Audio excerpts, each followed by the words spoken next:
नमस्कार. रेसिपी सफर चॅनेलवर पुन्हा एकदा सगळ्यांचं खूप खूप स्वागत आहे. या भागात आपण बघणार आहोत थोडीशी वेगळी मोती साबू खिचडी. हे मोती बनवणं ऑप्शनल असलं तरी खायला खूप छान मजेशीर लागतात, मऊसूत होतात.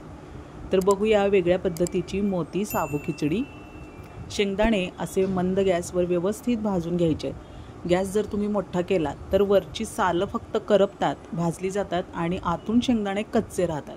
आणि अशा शेंगदाण्याचे पदार्थ अजिबात खमंग लागत नाहीत. त्यासाठी वेळ देऊन मंद गॅसवर असे शेंगदाणे व्यवस्थित भाजून घ्यायचे. 2-3 मिनिटांनी असे पसरवून ठेवायचे आणि मग एकत्र करत हे व्यवस्थित भाजून घ्यायचे. साधारण 13 ते 14 मिनिटं आपल्याला हे शेंगदाणे अशा पद्धतीनं भाजून घ्यायचे. त्यामुळं अशा शेंगदाण्यांचं कूट जवळजवळ महिना 1.5 महिना छान टिकतं. त्याचा सुगंध येतो एक प्रकारचा. मग तुम्ही भाजीत हे यूज करू शकता किंवा मग खिचडी, शेंगदाण्याची आमटी असे विविध प्रकारसुद्धा करू शकता. शेंगदाण्याचे लाडू तर अतिशय सुंदर खमंग लागतात. पण त्यासाठी शेंगदाणे असे वेळ देऊन व्यवस्थित भाजून घेतले पाहिजेत. आतून ते व्यवस्थित खमंग भाजले गेले की मगच प्रत्येक पदार्थ आपल्याला छान सुंदर खमंग लागतो. बघा, आतून भाजले गेलेले आहेत, बदामी रंग दिसतोय आपल्याला आणि डाळी आपोआप सुटायला लागल्यात. अशा पद्धतीनं शेंगदाणे भाजून घ्या. आपल्याला ज्या प्रमाणात खिचडी बनवायची आहे त्या प्रमाणात शाबू भिजवायचे. रात्री भिजवतोय आपण.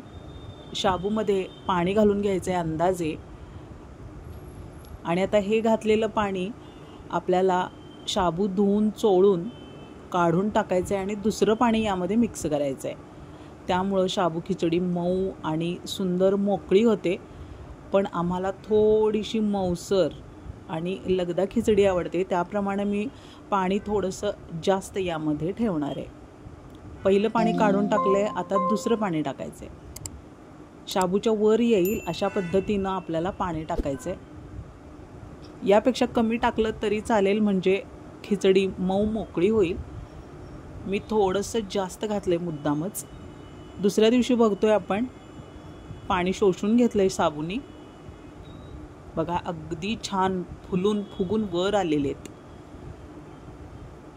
आदल्या दिवशी घातल्यामुळं पाणी छान शाबू फुलतात. आता शेंगदाण्याचं कूट बनवायचं आहे. त्यासाठी 2 मिरच्यांचे तुकडे घातलेले आहेत आणि असं भरडसर कूट करून घेतले. तुम्हाला बारीक आवडत असेल तर त्याप्रमाणे करून घ्या. मिरच्या त्यातच घातल्यामुळं साबू खिचडीला सगळीकडे मिरच्या लागतात आणि मस्त चव येते. 1 बटाटा घेतलेला आहे आणि त्याच्या निम्म आरारूट घातलेला आहे. मोती बनवतोय आपण. चवीप्रमाणे मीठ टाकायचं आहे आणि काटा चमच्यानं आरारूट बटाट्यांमध्ये असं मिक्स करून घ्यायचं आहे. त्यामुळं बटाट्याच्या गुठळ्या मोडतात आणि व्यवस्थित मिश्रण तयार होतं. तुम्हाला ज्या प्रमाणात मोती बनवायचे आहेत त्या प्रमाणात तुम्ही बटाटे घ्या आणि त्याच्या निम्म किंवा थोडंसं अजून कमी अशा पद्धतीनं आरारूट मिक्स करायचं आहे. आरारूटमुळं बटाट्याला बाइंडिंग येतं आणि तळताना गोळे अगदी लुसलुशीत मस्त मऊसर होतात आणि अतिशय खमंग लागतात. आता हे सगळं मिश्रण आपल्याला मळून घ्यायचं आहे. पाणी किंवा तेल असं काहीही न टाकता फक्त बटाटा आणि आरारूट आपल्याला एकत्र मळून घ्यायचं आहे. बघा, आता छान गोळा तयार झालेला आहे. आता याचे छोटेसे मोती बनवायचे आहेत. आपल्याला ज्या आकाराचे हवेत त्या आकाराचे छोटे छोटे मोती बनवून घ्यायचे आहेत. थोडंसं काहीतरी वेगळं म्हणून आपण हे बनवतोय.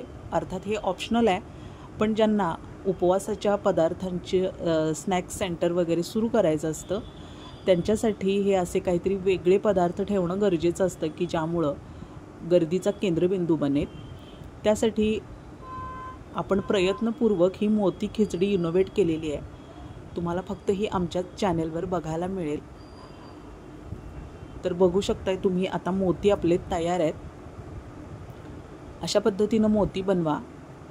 हौसेनं असं एखाद्या वेळेस वेगळी खिचडी बनवायला काहीच हरकत नाही. सगळ्यांनाच खाताना आनंद होईल आणि दिसायलासुद्धा ते खूप सुंदर दिसतं. तर अशा पद्धतीची खिचडी तुम्ही एकदा नक्की ट्राय करा आणि नवरात्र स्पेशल बनवा. झालेले आहेत मोती बनवून. एका बटाट्याचे खूप सारे मोती बनलेले आहेत. तेल तापत ठेवले एका भांड्यात. ते मीडियम गरम झालं की सावकाश मोती त्यामध्ये टाकून घ्यायचे आहेत. तेल चांगलं तापू द्या म्हणजे गोळे चिकटणार नाहीत. आता बटाटा उकडलेलाच आहे त्यामुळं खूप जास्त वेळ तळण्याची काहीच गरज नाही आहे. आपल्याला फक्त ते गोळे सेट करायचे आणि सेट झाले की लगेचच काढून घ्यायचे. नक्की बनवा या पद्धतीनं खिचडी, तुम्हाला नक्की आवडणार आहे. गोळे फुटून तोंडावर उडू नयेत म्हणून हे असं ताट आडवं पकडायचं आहे. प्रिकॉशन म्हणून, तसे ते उडत नाहीत पण तरीही प्रिकॉशन म्हणून ताट तुम्ही असं अशा पद्धतीनं डोळ्यांसमोर पकडा. थोडे सेट झाले मोती की मगच परतायचा प्रयत्न करायचा आहे. खूप जास्त तेल टाकू नका कारण याच तेलात आपण खिचडीसुद्धा परतणार आहोत. सेट झालेले आहेत थोडेसे, मस्त खमंग लुसलुशीत लागतात. आमच्या चॅनेलवरच्या इतरही रेसिपी नक्की विजिट करा. खूप छान आहेत सगळ्याच रेसिपीज आणि त्या परफेक्ट रेशोमध्ये दिलेल्या आहेत. सगळ्यांना समजतील अशा पद्धतीने त्याचा रेशो आम्ही सादर केलेला आहे. तर नक्की विजिट करा आणि अशा पद्धतीनं रेसिपी बनवण्याचा प्रयत्नसुद्धा करा. मोती सेट झालेले आहेत आणि बघा सुट्टे सुद्धा होत आहेत ते. रेसिपी सफर चॅनेल अजून तुम्ही सबस्क्राईब केलं नसेल तर जरूर सबस्क्राईब करा, विजिट करा, शेअर करा, कमेंट करायला विसरू नका. रेसिपी बनवली का हे नक्की कमेंट करून सांगा. अशा पद्धतीनं मोती आपल्याला तळून घ्यायचे.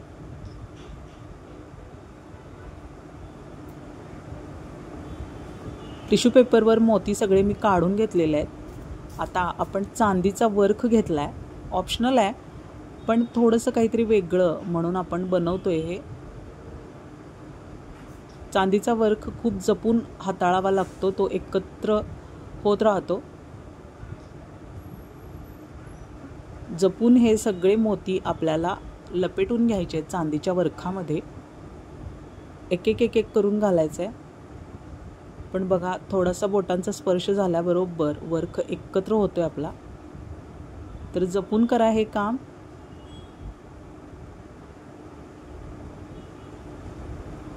सगळे मोती मी यामध्ये टाकलेले आहेत आणि वर्ख लपेटायचा प्रयत्न केलेला आहे.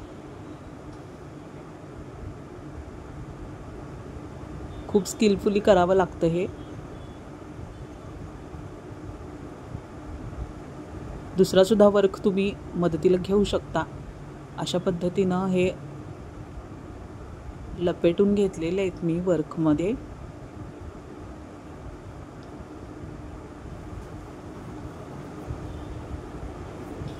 टेस्टला छान झालेले आहेत मोती. नक्की ट्राय करा ही रेसिपी. आता भिजलेल्या शाबूमध्ये हे जे आपण शेंगदाण्याचं कूट बनवून घेतलं होतं ते मिक्स करून घ्यायचं आहे. शाबू छान फुलून आलेले आहेत. कूटसुद्धा छान झालं आहे आपलं भरड. रंग बघू शकताय तुम्ही, अगदी सुट्ट आणि छान दिसते.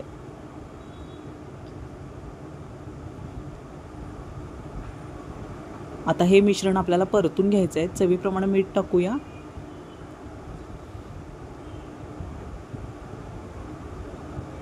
उपासाचं उपलब्ध असेल तुमच्याकडे तर ते टाकलं तरी चालणार आहे.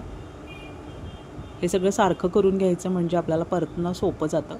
आता ज्यामध्ये मोती तळून घेतले होते तेच तेल तापवून घेतले मी आणि साबू आपले जास्त आहेत त्यासाठी हे तेलच मी त्यावर टाकणार आहे. त्यामुळे परतायला सोपं जाईल. आणि गरम तेल अशा पद्धतीनं मिक्स करून घ्यायचं आहे. खूप जास्त तेल टाकायची गरज नाही.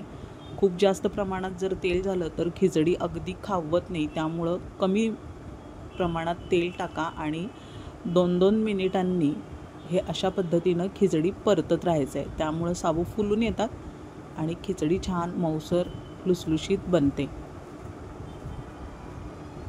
2 मिनिटांसाठी झाकून ठेवायचं आहे.